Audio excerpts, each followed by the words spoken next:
honor Alexis Rivera's spirit and share our love with one another and be united as we reflect on Alexis Rivera's life and all that she meant to all of us. She was a sister to me, a friend, a co-worker, and an inspiration, and I really admired everything that she did and all that she stood for. And it's an honor to be able to come together with all of you, people that I know and new people that I haven't met, Alexis' family, and just feel her spirit here today. So I wanted to introduce someone he's a really amazing person. His name is Reverend Alexis, and he's worked both in Los Angeles and in the Bay Area, in Los Angeles with At Alliance, and he's a longtime friend of many people in the room, and he's worked with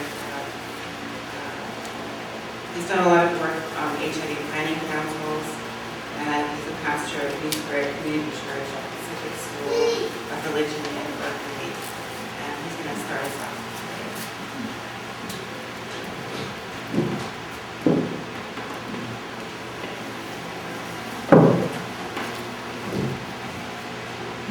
Good afternoon. Thank you for being here for this celebration of life for Alexis. I know it's hard in the midst of losing her to feel that it's a celebration of life, but that is what this is. We're here to mourn, we're here to grieve.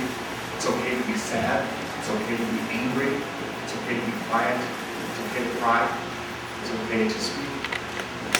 All these things are why we are here. I was the pastor of the MCC Church in the pastoral for all of the 80s and 90s.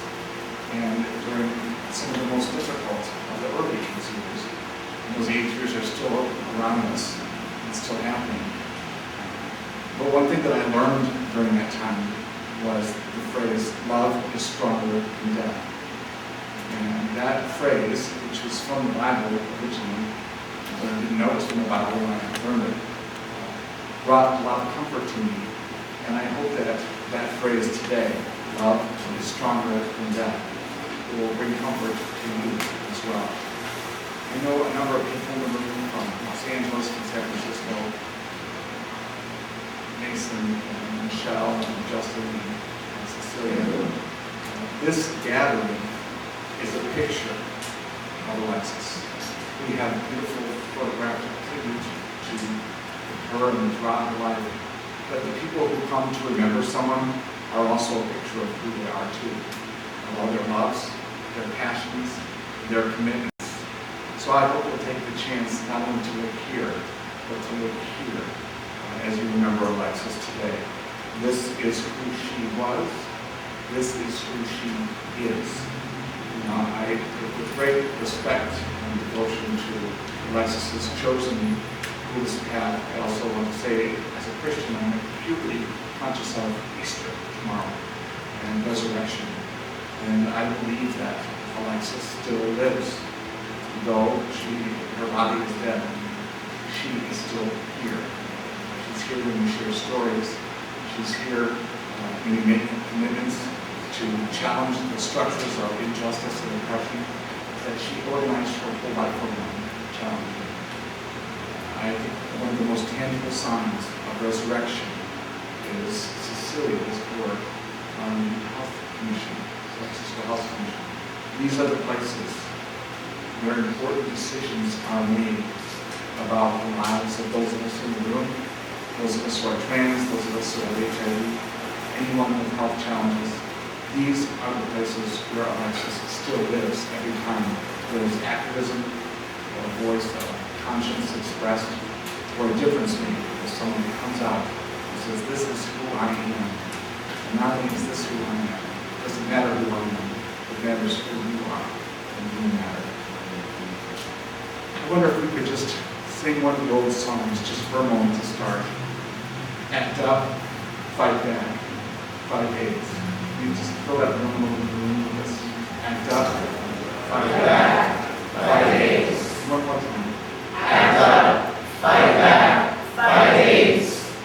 That's better than any Easter egg reading Passover song. Today, let's extending ourselves to each other. Feel Alexis here. Think of a time when she was particularly Alexis for you. Think of her voice. Think of the time that you spent where she made you laugh, or you made her laugh, or she made you angry, or you made her angry, or just remember the voice, the presence, her heartbeat here, and our heartbeats together. Let's take a moment and just in reference to our many different kinds of spiritual traditions, of silence, those who can listen, hear, appreciate.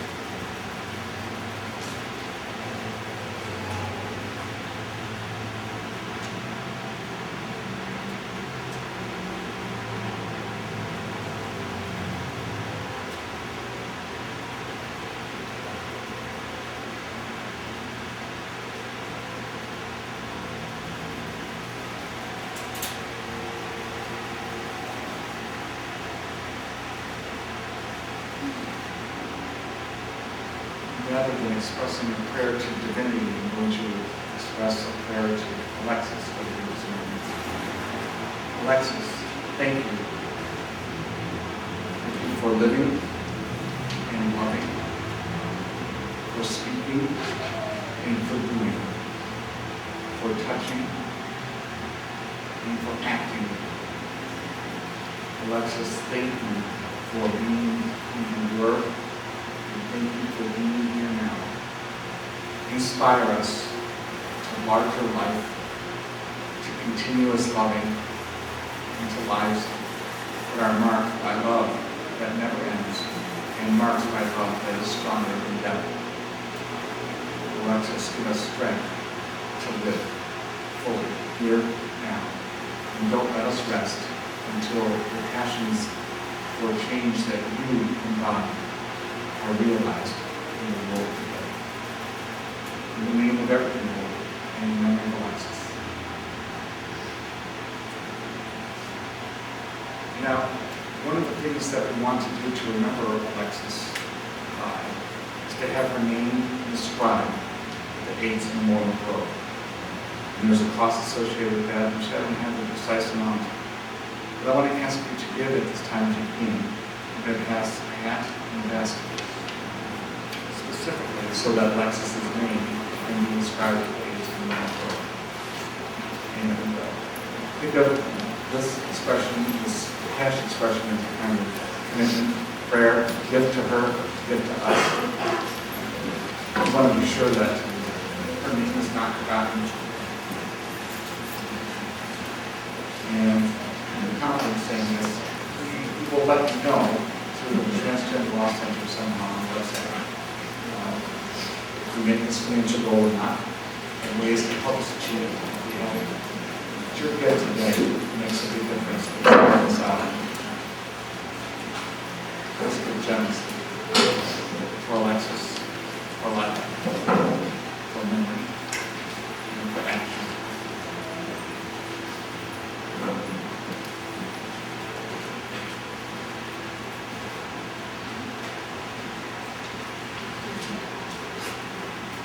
There'll be a formal program following with some remembrances and a chance for other expressions. But I want to urge everyone to stay afterwards. If you don't speak or feel like you want to speak out loud, be sure to stay afterwards and speak with each other. Share stories. This is how Alexis remains alive too. Remember the time when. Do you remember when she? Share those stories today, whether formal or informal. That too is our living memorial to her. Let's close this portion by one more time reciting with passion and with some vigor, as if we were out on the street right now, or at a mayor's HIV planning council meeting. Act up, fight back, fight AIDS. Act up, fight back, fight AIDS. Once more.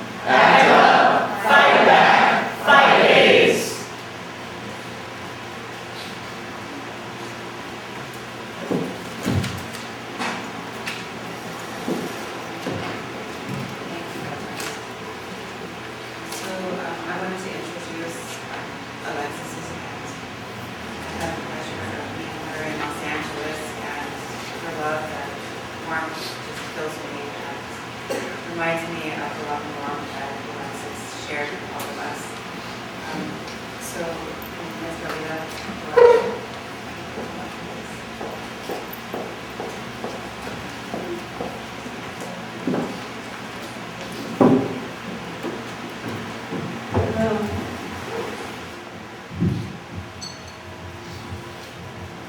So my name is Gabriela. I'm Alexis's aunt. She would refer to me as Tia Gabby. So I was 5 when Cookie was born.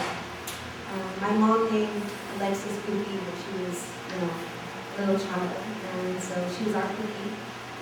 I remember that day vividly. My sister saying that, "Meet your baby."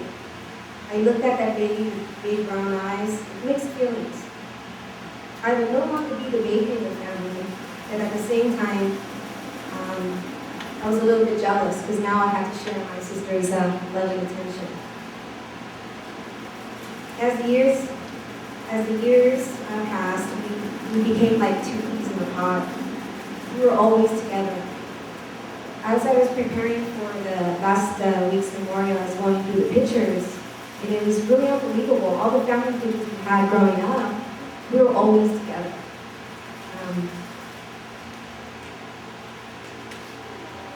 We would have endless sleepovers, camping trips. But then as we became more mature, Alexis and I became very, very close. We truly understood each other. We had a connection. We spent hours and hours on the phone, solving our problems and the world's many times over. I could tell her anything without fear of being judged, and I know that she felt the same about me. I was the first one in the family that she disclosed her transformation to. So I think she was about 17 years old, and I had come down from college. And she says, "Yeah, let's go to a club." I'm like, "Okay, let's go to a club." So I get in, and we drive my mom's truck. She's like, "Well, where do you want to go?" "Well, I'm not 21 yet, yeah. Let's go to Peanuts on Santa Monica Boulevard." So we're on our way. And she says, "Pull over." So she gets out from the truck and she gets this plastic bag and she goes into the public gasoline station. And she comes out as Alexis. And that's how she disclosed to me. We went on our merry way to Peanuts. And I don't know if any of you met her back then, but she used to wear these fierce black boots. I don't know if anybody knew her back then when she was like 16 or 17. And I was the first one also that she told me about her drug addiction and ultimately the betrayal that led to her HIV infection. She would always tell me how proud she was of me.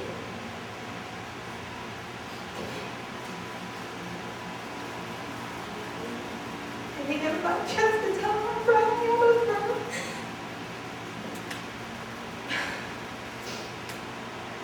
She was a fierce and accomplished advocate for transgender rights. She was a loyal friend. And most importantly, those of you who may or not know, she had an unconditional love for her family. She was always there for her adopted and biological family, I should say. I feel that I know most of you already because she always used to talk about all of you: Mason, Isabel, Susan, Talia, Diana. I still can't believe that my longtime friend and niece has gone. I will miss her carefree spirit, her wonderful conversation, her laughter. But most of you know she didn't laugh, she cackled, right? And most importantly, her unconditional love. I am a better person because of her. She enriched my life like no other, and I will miss my Cookie always. Thank you.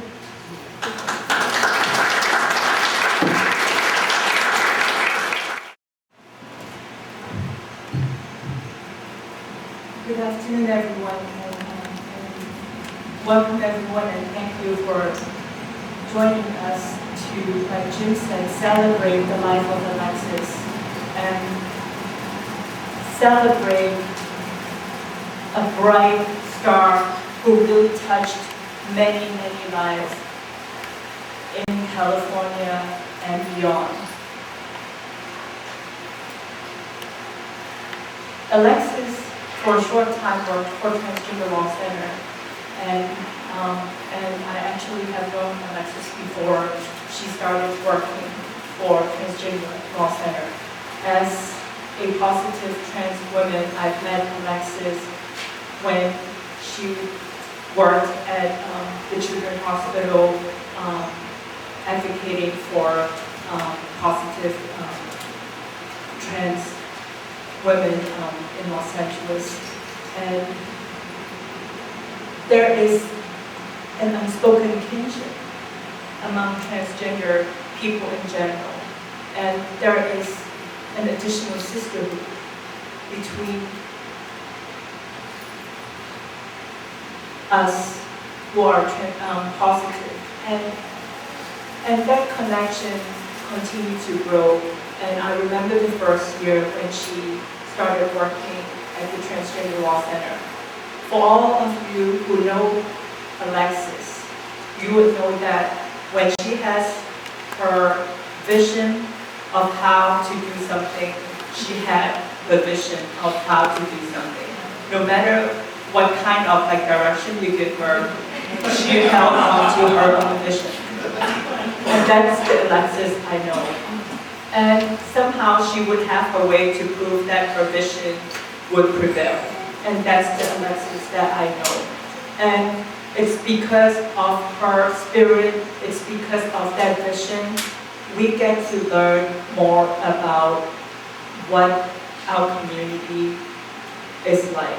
And because of that, we all become richer. And it's because of that we know more about what our community needs are.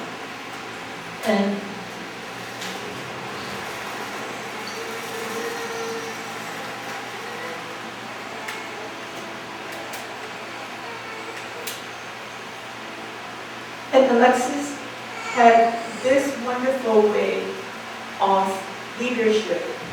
When she walked in the room, people's attention naturally drawn to her. And that makes her the most fitted person for that policy advocate position that she was hired for. And she got hired for that position in addition to lead the health access project for Los Angeles. At that time, we were also just started to do training for the Transgender Economic Empowerment Initiative, and we were developing training for all the one-stop shop here in San Francisco. People naturally gravitated toward her and had all these questions for her about, what does it mean, how to interact with, transgender clients when they walk in. And Alexis naturally had all the answers, even if she had to make up for them. And through that process, we really get to develop even a stronger bond, because that's how we grew, because that was the first time we had that policy advocate position.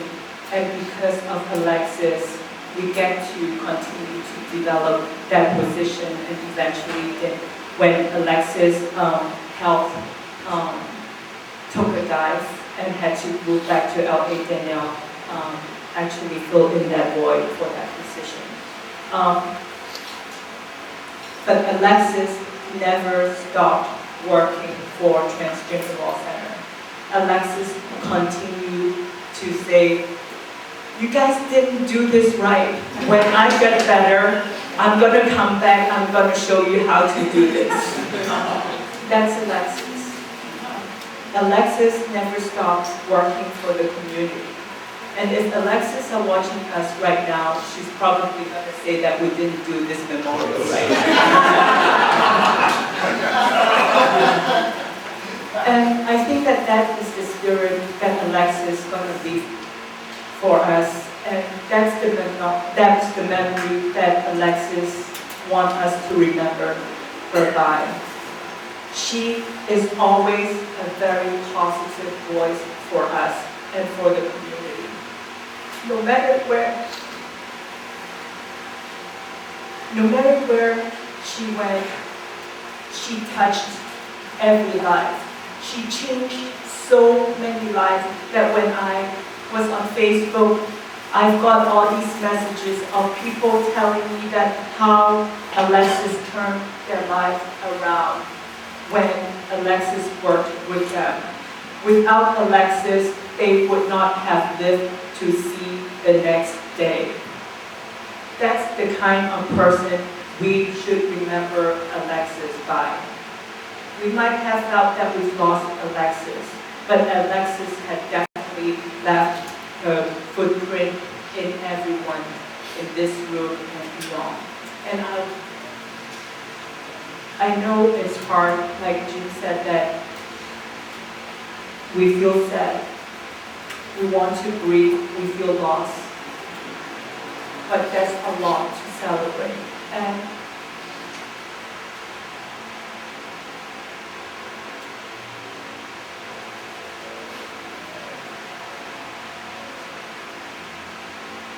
And in Buddhist practice, I think life is everlasting.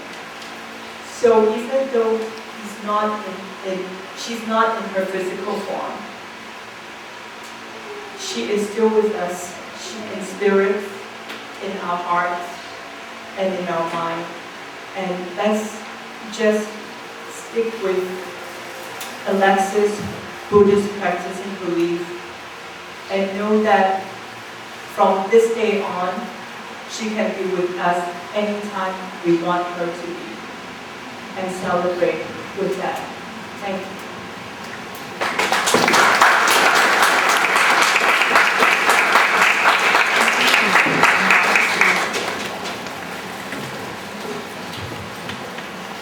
Now we're going to hear a broadcast, right, about Lila and Gina Kevin's show, The Transgender Radio, where Alexis was interviewed them. It's an example of her fierceness and her passion for positive change in our community.